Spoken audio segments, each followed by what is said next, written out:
皆さん、こんにちは。今日は日本の武道についてお話しします。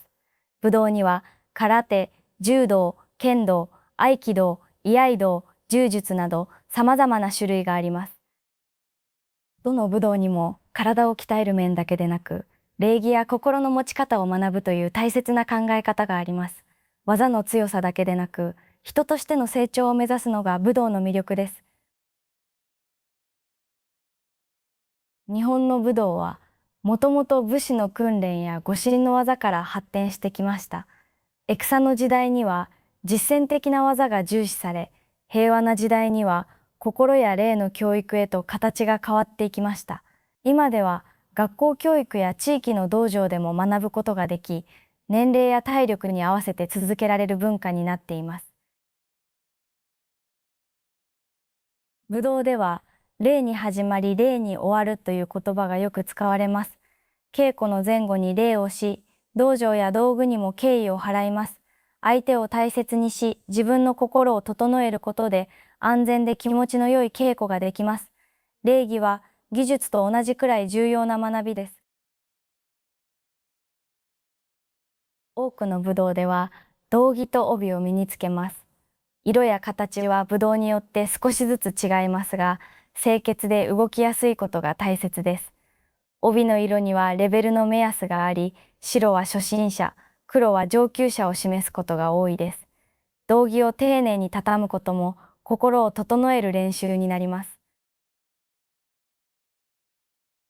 空手は突きや蹴り、受けを中心に学ぶ武道です。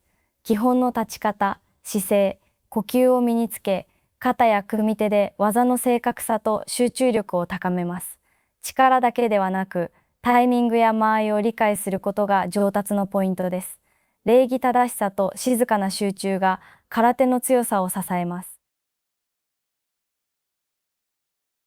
柔道は投げ技や固め技を使って相手を制する武道です。柔よく剛を制すという考え方があり、相手の力を利用して技をかけます。受け身の練習で安全に転ぶ方法を学ぶので、初めてでも安心です。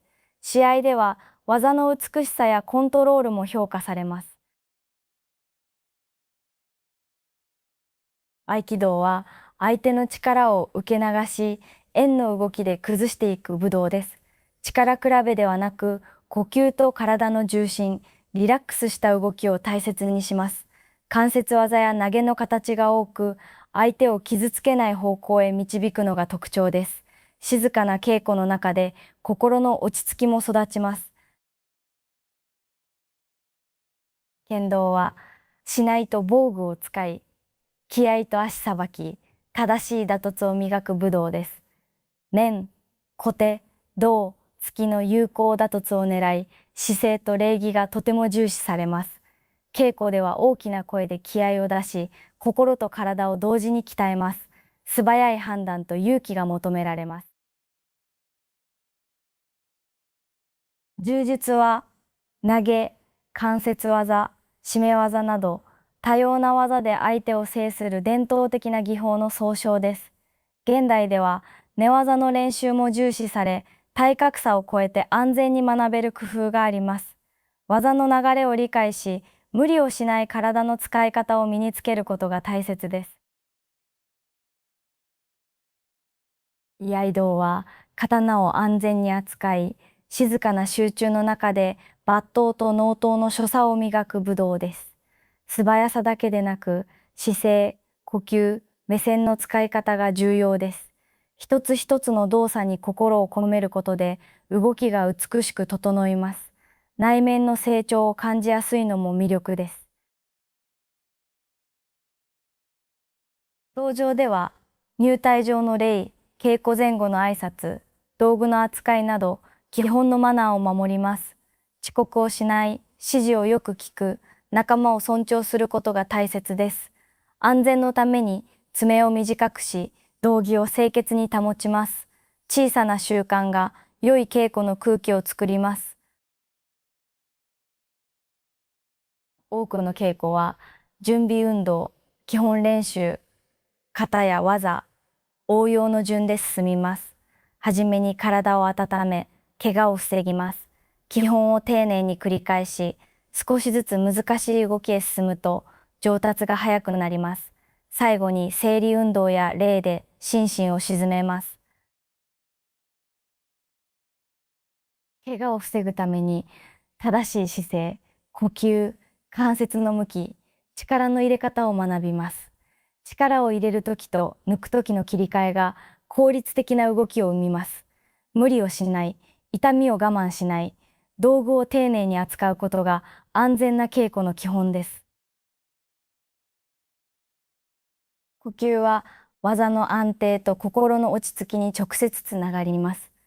息を止めず静かに吐きながら動くと体がスムーズに連動します。集中が高まると相手の動きや間合いがよく見えるようになります。呼吸と姿勢を整えることが上達の近道です。武道には試合や審査で実力を確かめる機会があります。試合ではルールに従い、相手への敬意を忘れません。段位や球位は目標になりますが、勝ち負けだけでなく、自分の成長を大切にします。努力の積み重ねが次の段位へつながります。初めての人は、道場の見学や体験に参加すると雰囲気がよくわかります。先生や先輩の動きを観察し、質問してみましょう。自分の体力や目標に合う武道を選ぶことが楽しく続けるコツです。道場の場所や時間、費用も確認しておくと安心です。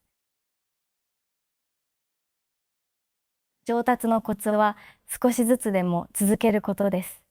週に一度でも基本を丁寧に練習すると力になります。動画やノートで振り返ると改善点が見えやすくなります。焦らず体の変化と心の成長を楽しみましょう。武道は日本の歴史、言葉、礼儀、季節の行事ともつながっています。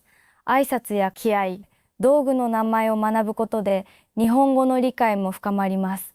型や所作の中には昔の暮らしや美意識が反映されています。文化全体を感じながら学ぶのが魅力です。多くの人が武道を続ける理由は、心と体のバランスが整うからです。姿勢や呼吸が良くなり、集中力や自信が高まります。道場の仲間と支え合うことで、日常の生活にも前向きな変化が生まれます。小さな成長の積み重ねが大きな力になります。今日は日本の武道の入門ガイドをお届けしました。興味のある道を一つ選んで、見学や体験から始めてみませんか？まずは礼儀と基本を大切に、ゆっくり積み重ねていきましょう。どの武道に惹かれましたか？コメントで教えてくださいね。じゃあまたね。